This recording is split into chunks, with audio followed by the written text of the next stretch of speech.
Hello and welcome to the Vital Redpill.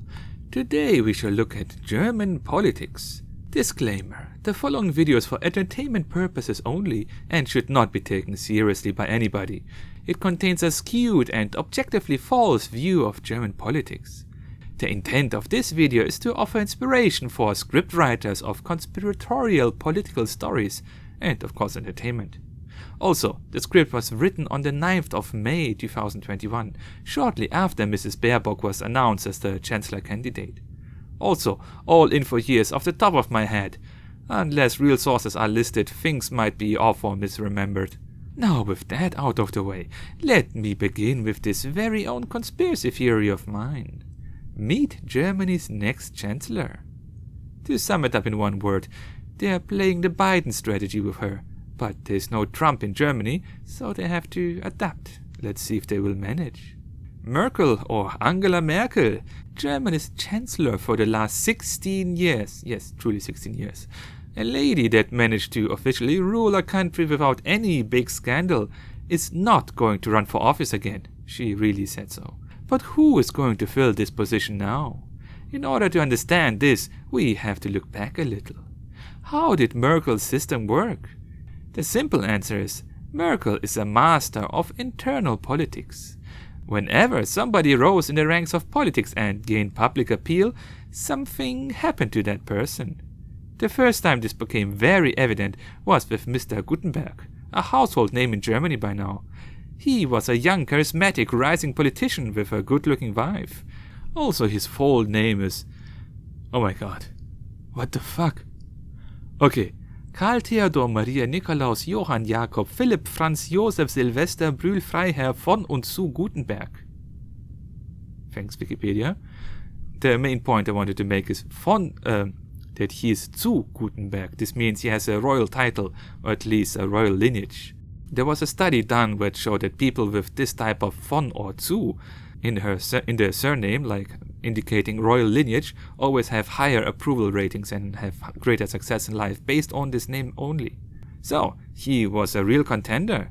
He could have become the John F. Kennedy of Germany, but then something happened. Inconsistencies in his doctoral thesis were found, so in his PhD paper. He had copy-pasted great parts directly from a newspaper without a single edit. This scandal, and the way he handled it, cost him his position. He denied any copying at first, but then later admitted that he didn't even write anything himself, but tasked a ghostwriter. So he really fucked up. Not only did he lie at first, but then, used cheap excuses afterwards. He was gone from German politics afterwards. Because of this single German political scandal, the plagiarism software were developed. That checks that if your university paper or scientific paper contains plagiarism, copy-pasting of sorts. Yes, it is because of Merkel and this German scandal that students have to get more creative and copy-pasting from sources. Now back to Merkel. Our potential rivals for the position of chancellor got promoted to positions like president. The president in Germany has little power. It's mostly a symbolical position.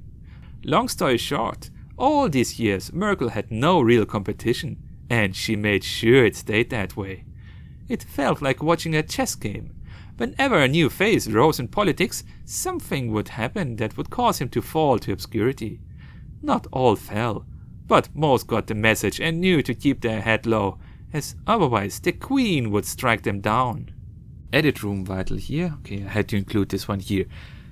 Merkel was famous for giving her utmost trust to one person. She once said, "Oh yes, this minister, I give him my utmost trust. I trust him completely." And then 4 days later, he retired. And this also happened with Karl Theodor von Gutenberg. She told, "Oh yes, I totally trust Karl Theodor von Gutenberg. I give him my fullest trust." And only a few days later, he retired. So it became a meme back then that whenever Merkel gives somebody, or publicly states that she gives somebody her full, complete trust, he would retire. It seems that this guy here made a whole website declaring all the cases when it happened. Now let's look at the last great elections in Germany, 2017. It was Trump's first year in power, and Merkel was just finishing her third term and running for the fourth. So Merkel was already in power for 12 years, and she was running for another 4 years. Important note, since the 2013 elections, Germany is ruled by the so-called Great Coalition, Große Koalition. Let me explain this using US political terms as an analogy. Germany traditionally had two big parties, the conservative CDU, and the more left-leaning SPD, the Socialist Party. All chancellors so far came from one of these two parties, so it's a bit like in the US, like a two-party system. But in Germany we also have many small parties. Normally, a coalition is formed between the big winner and some small party. So that way the biggest parties are constantly opposed to each other. There were always known and vocal faces in the opposition. Big people who told those who are currently in power where they were wrong and how it should be done better. The usual political banter. But in 2013, that changed. As that time, the only possible outcome was for the biggest two parties to rule together, or risk re-elections. Imagine the US being ruled by both parties at the same time. There were no prominent faces now anymore in the opposition. Well, only a few small faces, but they never had any political power in the beginning, and not a lot of time on the TV, so they were mostly to be ignored. Germany became a de facto one-party state, at least on the national level. On the federal or state, local, regional level, things remained diverse. Now, back to the 2017 election. Merkel's party would of course propose Merkel as their candidate. But who would the other big party propose as their candidate? Who would they choose to dethrone Merkel and bring forward a victory for the Social Democratic Party of Germany? They did have some prominent faces with chancellor potential. There was, for example, Sigmar Gabriel, a guy who is related to politics and finances and energy and economics. He could be a potential guy. Then there was Olaf Scholz, a guy who also was commonly known by the people who had some political potential. Then there was Hannelore Kraft, a successful politician and, to use American terms, the governor of one of the economically most important places in Germany. And whom did they choose? None of them. The SPD picked Martin Schulz, a guy who I had not seen on TV for many years. Schulz was working in the European Union, so in the European Union Parliament in Brussels. Well, he was the president of the European Parliament, but he was quite unknown in Germany for many years. Nobody had seen him in talk shows or at other usual places politicians like to appear. But then, why pick an almost unknown guy as your main candidate? Because he was meant to lose from the very beginning. Winners of elections are decided long beforehand behind hidden doors, by the unknown forces that rule this world. Or maybe the SPD simply did not want to stop a running system. Either way, the whole thing was an insanely fake show from start to finish. The media reported as if Schulz would have a real chance. It was a real charade. There was even a TV duel, where Schulz could act as if he would really want to take away Merkel's position. It was important that he would not have any real good points, so he talked only the usual expected politician blah blah blah. Long story short, somebody had decided that Merkel should win. A fake opposition was elected. A pretty weak opposition. The media tried to create the illusion that the opposition was real. They tried to hide the fact that there was no real threat to Merkel at all. Opium for the masses. The end result? Schulz lost with the lowest ever election result of his own party, around 20%. Schulz then shortly after disappeared from the German media landscape, never to be seen again. He literally came to lose and then left. He played his part very well.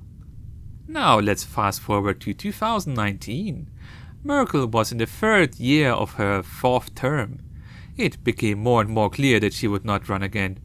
One of her great wishes, I'm pretty sure of this, and maybe she even mentioned it somewhere long time ago, was to be in power for as long as her mentor and previous Chancellor Helmut Kohl, who was in power from 1982 to 1998. In 2021, she will have achieved this goal. Now, back to 2019. It became clear that the old big political parties were not sexy enough and are losing their appeal for the populace. So, a new political tool was invented for the first time. A viral YouTube video. As far as I know, this was the first time YouTube was used for this type of propaganda. What happened exactly? Rezo, that's his name, yes, he's pronounced in the English way, created this video called The Destruction of the CDU, the party of Merkel. In this video he used examples to show how many times this old party did not do as they said they would do. He showed how the economic divide only increased in the last decade that the CDU was in power, as well as the problems with the education system, as well as all the problematic military equipment deals to known evil regimes, and the weakness of this party in relation to climate change topics. For example, how little they did to fight global warming, despite their constant public rhetoric of doing so much for the climate. That video had 78 listed sources for its facts, so it was not just empty blah blah, but it was heavy source factual truth. It went very viral. So viral in fact that even the evening news reported on it multiple times. Vital video criticizing the Conservative Party reaches millions of views. 5 million views is a lot for Germany, as Germany in total has only 80 million inhabitants. So only in a couple of days, 6% of the whole population of Germany have watched this video. Or, in conspiratorial terms, the news was advertising the video. Back then it was also of course shown a lot on YouTube recommended pages. The initial goal of the video was to push people not to vote for the CDU in the upcoming European election.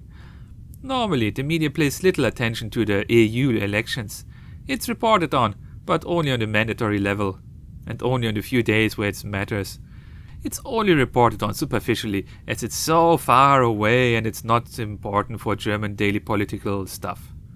But this time, Rezo's video created a lot of interest and indirectly very clearly encouraged people to vote for the party that does most for the climate and nature.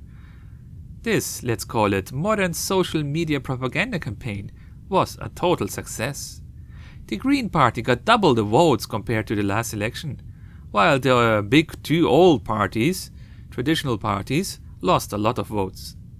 For me it was pretty clear then that Merkel would be replaced with somebody from the new sexy Green Party. Another related note is that 90% of all traditional media internship people are considering themselves left-leaning or green-leaning according to a poll that I will show you now on screen. Greta Thunberg is celebrated as the second coming of Jesus, and capitalism is always bad. The left-leaning ideology is very strong in Germany. It all perhaps started in a hippie movement. Those people later then grew up and some of them became politicians and university professors. Professors who then passed on these ideas to their students and also future teachers.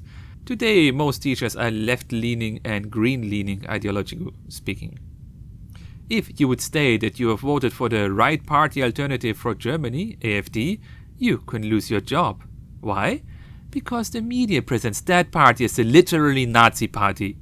Even if most of what the party asks for is reasonable, and most of the points 10 or 20 years ago were also points from the big conservative parties themselves. Yeah, but nowadays the media declares this party to be the super most evil party in the world. They always make sure to connect this party to literally Nazis whenever they report on it. So, the current German political spectrum looks like this. They're young and sexy and correct and good looking and angelic. Okay, sometimes incompetent, but who is perfect? Green Party. Then the Left Party. Not very modern, but hey, they are the good guys because they're against capitalism. And also very opposed to the AfD, to the AfD, to the literal Nazi party. Then we have the boring and old and dusty, permanently corrupt and ugly old parties, the so-called Altparteien, the SPD and the CDU. Two ex-arch-enemies united to rule the land for the last 8 years. Pretty boring and not sexy at all. Then the market liberal yellow FPD. They had some prominent faces in the past, but one of them died in 2003, so a long time ago, in a parachuting accident. It is to this day unknown if it was an accident, suicide or something else. The last big successful phase from this party was Guido Westerwelle, but he died some years ago, and his husband stated that he died from the side effects of his cancer therapy. He was Germany's first publicly known homosexual politician, but he kept his private things private and Germany didn't care, because he was professional at his job. Currently this party is considered to be boring and has nothing to offer. In my opinion, they could get a lot more traction if they would strongly embrace classic capitalist market opinions, but they are also more turning towards the socialist points and to the center ideas. Honorable mentions. Then there's also the Pirate Party in Germany, a young, hip party with great knowledge of the internet and technology. These strengths helped the party to gain traction in the 2012 regional elections. And in 2012, one of the biggest magazines stated that they could even get 12% of all votes. That's a lot for a very small new party. But then shortly after their first great success, I kid you not, the leader of the party was invited to talk with, literally, Henry Kissinger. Here's a report from back then, and it seems I maybe mixed up the dates. Then one lady was invited to a talk show when she failed to answer some simple questions and thus made her whole party look dumb. Clips from that show were used in all comedy shows of that time and all the newspapers. They mocked the young lady of this new political party.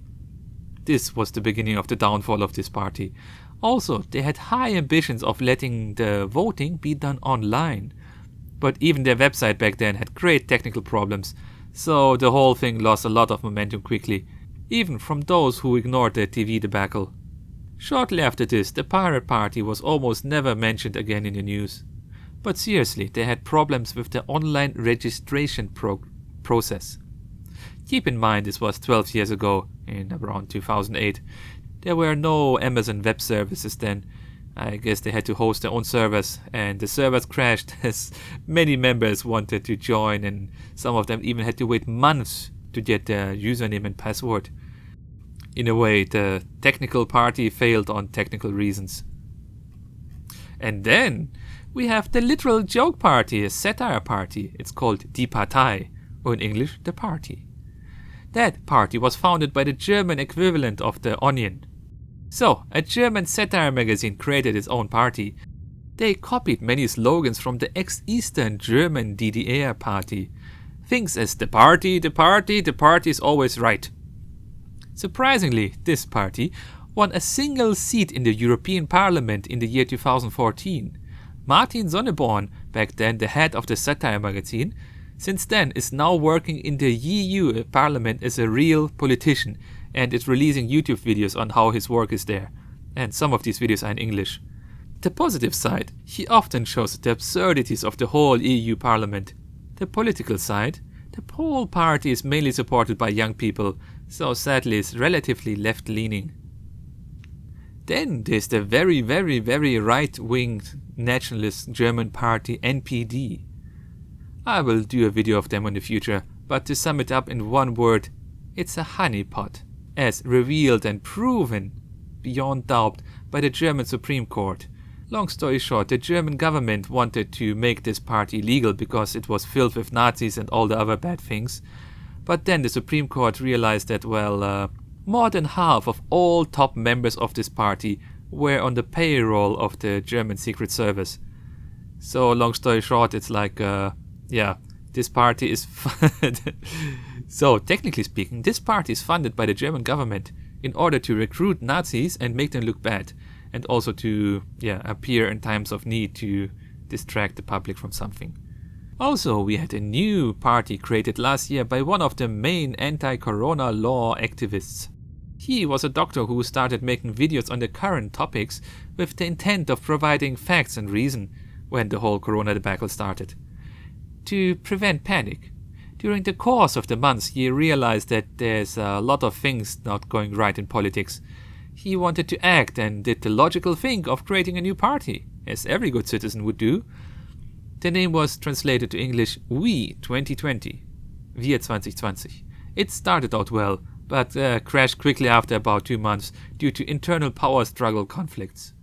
Starting a new party is very hard, as even the smallest flaw in the original founding papers can cause a collapse soon after. Then we have the Alternative for Germany, the AfD, the Blue Party. They are the bad boys of German politics and are often compared to Hitler and literary Nazis. Hotels that allow that party to host party events get in trouble. People who officially support this party have lost their jobs, and some AfD politicians got physically assaulted and ended up in the hospital. Despite all that, the party is currently at around 12%. Every proposal of the AfD, no matter the content, cannot be agreed with or supported by the other parties. According to the media, if the AfD would be elected, it would be worse than Hitler and Trump combined. As you see, according to the media, you have the choice between the old, the boring, literally Hitler, and the sexy young pro-nature anti-war party. So now we finally come to the 2021 election. Merkel has finally officially declared that she will not run for office again, for real this time. So now the media has to show us the candidates. Even though in Germany we do not directly elect a chancellor, in the end it is still the biggest prominent face of any party that is deciding the election. By face I mean the most prominent candidate, the most best or most competent looking guy, the one who can sell himself best in the media. So in the end, the people who are presented in the TV for the parties are the major reason for the people to go to the voting booth. Either because they want their candidate to win, or because they want to prevent, example given, literally Hitler from being elected. So, currently the strongest candidates, the one who stood out in the media as people who could get stuff done, were the top SPD guy, Olaf Scholz. He is 1.70 meters, currently the Minister of Finance. Not that often in the news, but semi-okay. For my American viewers, that's 5'5". Then there are the unimportant, boring, or way too right-wing party people. And then there are the ones with the best media presence, and thus the greatest chances of success. The ones with the greatest chance of success are the ones from the conservative party of Merkel. And so they have 3 people to choose from. Markus Söder, the boss of Bavaria, the man who has the looks and the voice and the personality to lead.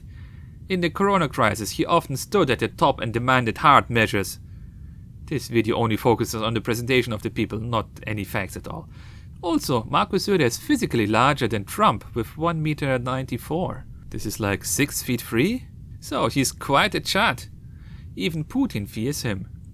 Then the other guy would be Horst Seehofer. He looks a little bit soft, but he was very often in the media and is holding top positions in his party. Or the number 3 guy is Armin Laschet. He is also 1.70 meters large. This is 5'5". He is not very prominent in the news, but is also a very high member of the party. Who would they choose? Who would the party of Merkel choose to become the next potential chancellor? And they chose Armin Laschet, a small guy with almost no personality. Why would they do this? And then, afterwards, this guy held a speech, a thank you speech, and that speech was a core example of how to speak for 20 minutes without saying anything substantial. So they literally ignored the chat and instead picked a small guy with no hard distinguishable opinions. This can only mean one thing. Just like with Olaf Scholz in the year 2017, they chose the worst possible opinion to make sure that this party would lose. This leaves logically only one party to become the next winner of Germany's elections, the Green Party. The party has 2 people at the top. This gentleman, who was always invited to many talk shows beforehand and was given the soft questions and made sure that he looks good. The Green Party is beloved by most people of the media, but it seems that, pardon my French, this guy is literally a white male. And in the current year, such things are not progressive enough. The Green Party chose this lady to run for office. The media loves her. She's young, she's 40 years old, has 2 children, relatively good looking for a politician, and female. And very much pro-Green Party ideals. So far, she only got internet famous for her famous mispronunciation mistakes and the lack of technical knowledge. She famously said that electricity is stored inside the power lines. and also mismatched and mistook the element of cobalt, a component of batteries, with the mythical creatures of a kobold. It's Kobalt und Kobold in German, as well as many other bloopers. But all that doesn't matter, as she's the most electable of all opinions in Germany at the moment. All other parties made sure that she will have no real serious opposition. A little update of June. Currently this is still true. She's invited in all TV shows almost all the time. The media loves her. Media is almost not reporting on any other candidate. And that's modern German politics for you. The results are decided beforehand by selecting what candidates are allowed to run for office. The media loves her, and there are reports that the Green Party has already started to decide who will get what position when they get into power, and that they have already visited the German equivalent of the White House to get a look if or what is needed to be changed when they come into power. The Green Party, also nicknamed the party who wants to make things illegal, is very likely going to win the next election. They always got the attention of the media for the absurd proposals of increasing CO2 prices, increasing gas or fuel prices, and all the other things that you would expect from a Green Party. The Green Party is of the opinion that only increasing taxes on gas and fuel can save the climate. The day Mrs. Baerbock was elected by the Green Party, this picture was used in many news outlets. Yeah, think of it whatever you want. Another strong point of the Green Party is their proper use of genders and politically correct language. According to a recent poll, I think there were only 6% of Germans or 16% of Germans who supported proper gendering. German is like Spanish, a language where every noun has a defined gender. Der, die, das. Those who learn German know the struggle. Politically correct gendering is totally destroying the flow of the language. But hey, if electing this party is what is needed to finally get rid of the guilt of starting the Second World War, well, then maybe it will be worth it in the end. As the Green Party is as far away from the Nazi AfD as possible. A little update from June. So, Miss Baerbock is still going strong. She had some major problems though. Her CV contained many fake entries. Completely fake companies and places where she supposedly did internships, or even totally wrong positions. A place where she did an internship, instead she wrote that she was a scientific worker there, so something you would do after you finish your studies. But instead it was just an internship. And many other things that are not making her look good. I guess somebody did some digging, either from her opponent's side or from her own team, in order to disarm potential future problems. Faking stuff in your own CV is a big no-no in Germany. This costs her many points. But it seems they still believe that with the combined power of all the PR machines and the media, they can manage to pull her through in the end. If I would be in charge of her PR team, I would play the Trump strategy. As perfectly showed in this video. Do you remember, let's say, Bill Clinton's biggest political mistake? Okay, you can keep it in mind. What was the biggest political mistake of Nixon? Okay, and now what was the biggest political mistake of Trump? Yes. Trump's major success was that he had so many real and fake faux pas and scandals and problematic things that he did that not a single one managed to stick on him for a long time. Trump is the man of 1,000 mistakes, but no single major flaw. I would do the same with Mrs. Baerbock.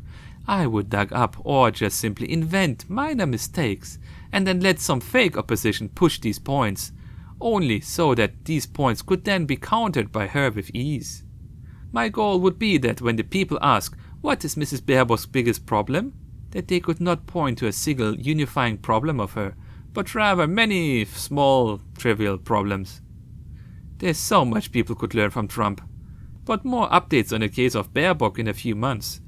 Minor spoiler, it seems that German politics learned the wrong things from American politics, but things in Germany are still done a little bit more manually.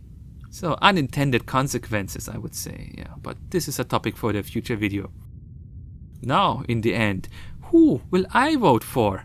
My mantra is that you should keep your power, not give it away to somebody else. Concentration of power almost always leads to corruption. Power corrupts, absolute power corrupts absolutely. Imagine a place without a single president, but instead a country where everybody is the president of his own house. Who should, let's say, Nestle, bribe to get access to the water supplies?